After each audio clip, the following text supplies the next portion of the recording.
Bang Hendarsam, kalau melihat latar belakang dari Anggaraka ini yang kemudian menjadi Kepala Badan Komunikasi Pemerintah, apakah ini salah satu bentuk evaluasi dari Presiden Prabowo Subianto bahwa selama ini memang komunikasinya kurang nyambung gitu dengan yang sebelumnya, sehingga harapannya dengan masuknya Angga ini, circle dia, orang dekat dia bisa menghilangkan barrier terkait dengan komunikasi. Kalau masalah nyambung nggak nyambung ini, ini biar saya ngomong lah, ya kan?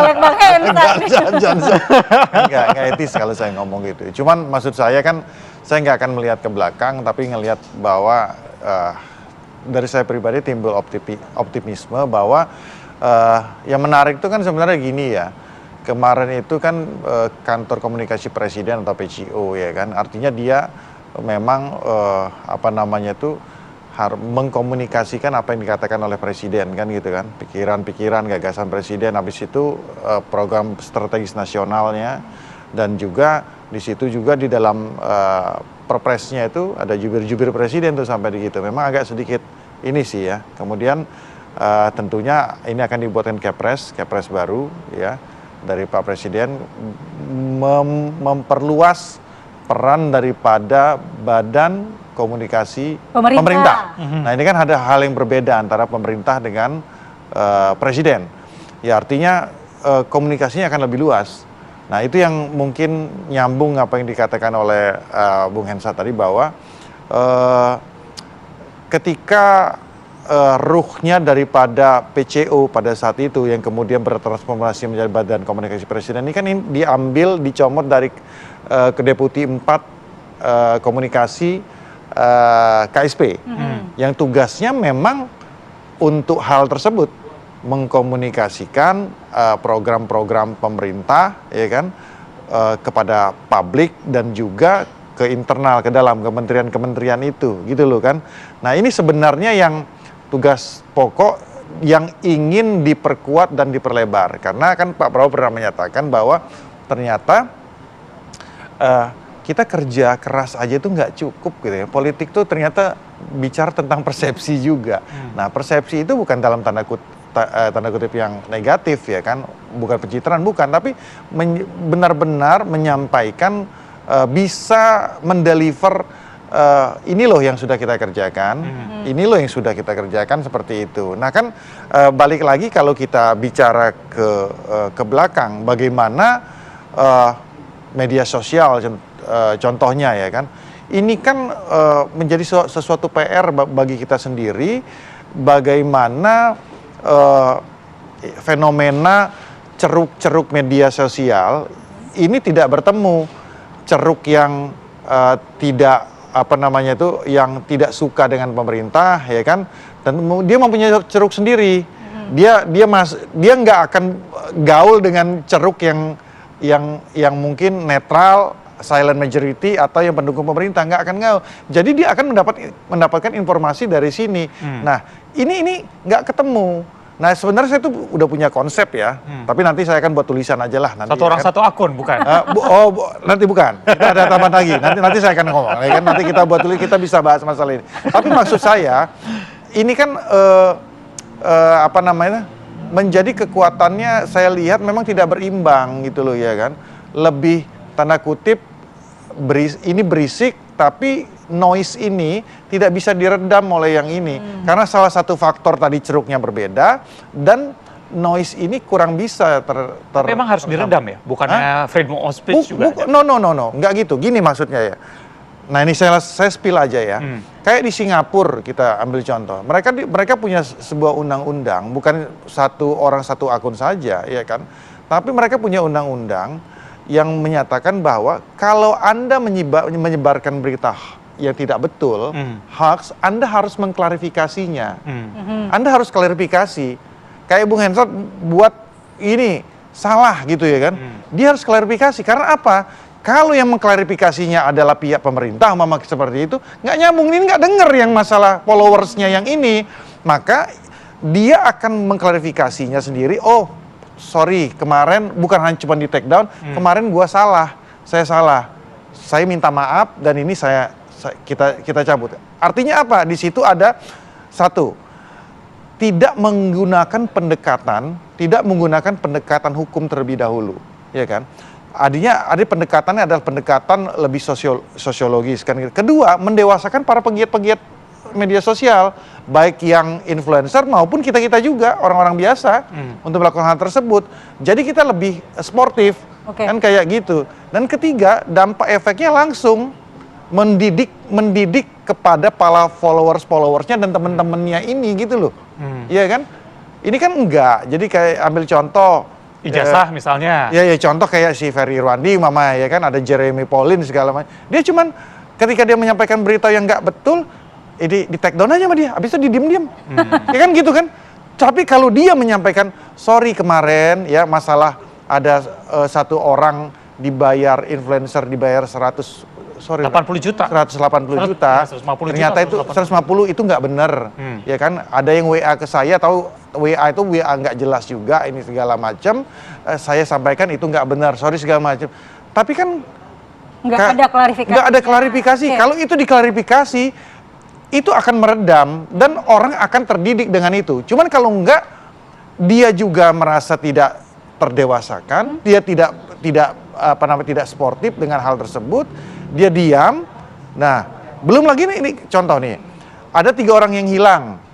Dia anggap ada 3 orang yang hilang kemarin itu kan. 2 udah ditemukan. 2 udah ditemukan. 1 enggak kan? Yang hilang ternyata kan lagi jual mainan, lagi jual ini, faktanya udah ada segala macam. Kan harusnya bisa diklarifikasi lagi. Tapi hal yang enggak itu kan masih ada 1 lagi yang belum ini. Kita cari. Berarti harus memperbaiki cara komunikasi, mendidiknya sebenarnya lebih ke arah sana. Singapura sudah melakukan hal tersebut dan itu efektif. Mendidik masyarakat itu penting sekali kan. Salah satu di amanat Undang-Undang Dasar apa? Mencerdaskan kehidupan bangsa. Kita mencerdaskan itu tugas kita bersama. Sepakat? Jadi gini, sekarang itu memang yang dibutuhkan tentang komunikasi ya. Bagaimana pesan komunikasi pemerintah itu sampai dengan baik ke publik. Dan publik juga bisa merasakan hal yang sama. Misalnya pertumbuhan ekonomi 5,12%. Terus publik bereaksi kan, wah yang mana tuh 5,12%?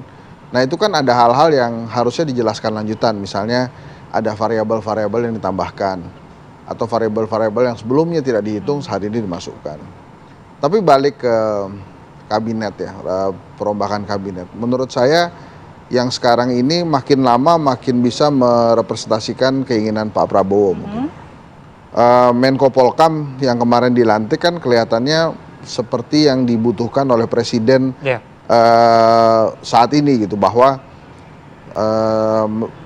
si Menko Polkam ini bisa menyampaikan informasi apapun ke Presiden apa adanya. Mungkin sebelumnya ada informasi-informasi yang dipilih gitu untuk disampaikan ke Presiden. Nah ini karena beliau sudah sangat senior, dianggap Presiden tidak punya intensi apa-apa. Kemudian Menpora juga menurut saya ini Menpora terbaik sejak zaman Pak Jokowi menurut saya, karena rekam jejaknya di bidang olahraga dan kepemudaan yang luar biasa. Mas Angga juga memang orang lama di bidang komunikasi Presiden. Mungkin yang perlu banyak ngobrol Bang Kodari ya tentang apa yang terakhir dia sampaikan tentang siapa dan apa yang bisa disampaikan ke publik, karena yaitu sudah ada Mas Pras, kemudian sekarang sudah ada Angga. Apakah dibutuhkan lagi KSP yang memang tugasnya evaluasi internal, harus juga bicara. Ini kan masalah ini juga gitu. Saya sih gini nih, bukan ngebelain Bang Kodari ya, mungkin Bang Kodari memanfaatkan kesempatan aja dan ingin membantu wartawan lah. Media-media kan mungkin pada zaman Hasan jadi PCO agak kesulitan mendapatkan sumber dari pemerintah. Akhirnya dicari yang bisa aja, yang bisa. Gampang ya. Ternyata pas di kontak Bang Kodari bisa gitu.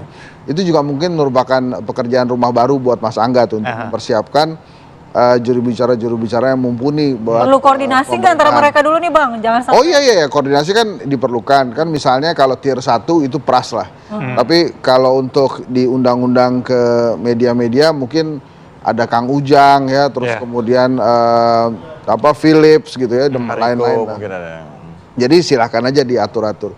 Tapi memang dari beberapa kali reshuffle ini publik mengharapkan ada hal yang positif dari sisi ekonomi terutama, kemudian dari sisi ketenangan gitu kan.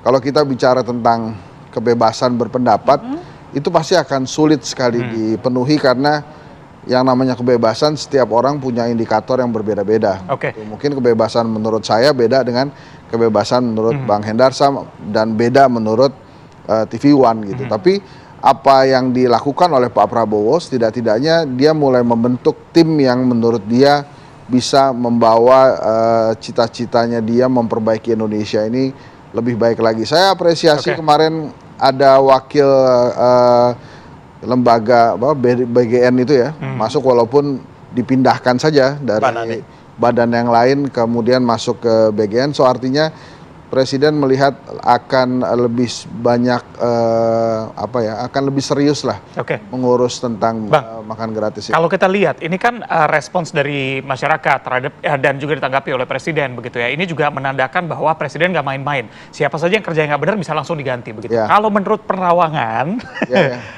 apakah akan ada reshuffle terdekat nih? Oh, kalau menurut saya ada karena kan banyak yang masih bolong ya. Mas Angga double masih wamen dengan kepala pemerintahan Telkomsel juga masih ya. Oh ya itu another thing. Telkom bukan Telkomsel.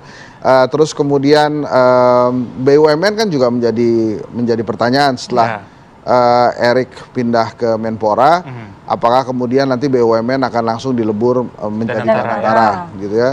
Kalau kemudian dilebur tidak ada lagi BUMN semuanya Danantara, bagaimana dengan posisinya Rosan? Apakah tetap sebagai kepala BUMN atau CEO BUMN atau menjadi menteri atau double seperti sekarang? Jadi pertanyaan-pertanyaan itu kan wajar dan jangan lupa Erik masih punya 2 wamen tuh di BUMN. Apakah juga akan diserap oleh Danantara? Kalau diserap Danantara, posisinya mau di mana? Kan udah ada CEO. Sudah ada CEO-nya kan Doni, terus ada Chief Investment-nya Pandu. Siapa ini dua wamen ini Pak Tiko sama Amiruddin Ma'ruf kalau nggak salah ya. Itu posisinya mau apa? Jadi memang kalau menurut saya by default itu akan ada perbaikan lagi. Tapi saya sih menilainya begini ya, Presiden memang berhak untuk mengatur itu. Dan seharusnya memang di 1 tahun ini adaptasi wajar-wajar saja. Dan pertanyaan berikutnya adalah apakah orang terdekat lagi yang akan ditempatkan di posisi-posisi kosong tadi? Oh, saya rasa indikatornya bukan orang yang terdekat, tapi orang yang memang membuat Presiden nyaman dalam bekerja gitu. Saya yakin misalnya saya atau Mas Hendarsam itu diberikan jabatan pasti juga akan milih orang-orang yang saya percaya, orang yang dekat. Itu berbeda ya Bang? Orang dekat dengan yang bikin nyaman? Beda dong. Kalau bikin nyaman tuh kita nggak deg-degan juga dia deket-deket kita gitu. Kalau cuma deket-deket aja kan wakil deket-deket jadi deket-deket tapi orang deket gitu kan. Wakil deket-deket jadi kepala juga. Jadi bikin deg-degan juga tuh. Tapi kalau nyaman kita bisa kerja sama, saya yakin juga kerjanya akan baik-baik aja gitu. Oke, makasih Bang Hensa. Yang deg-degan juga tuh yang ada di WA Group Circle kali ya. Kita panggil ke istana apa enggak nih? Oke, makasih Bang Hensa, Bang Hendarsa, makasih ya atas perbincangan kita pada pagi hari ini.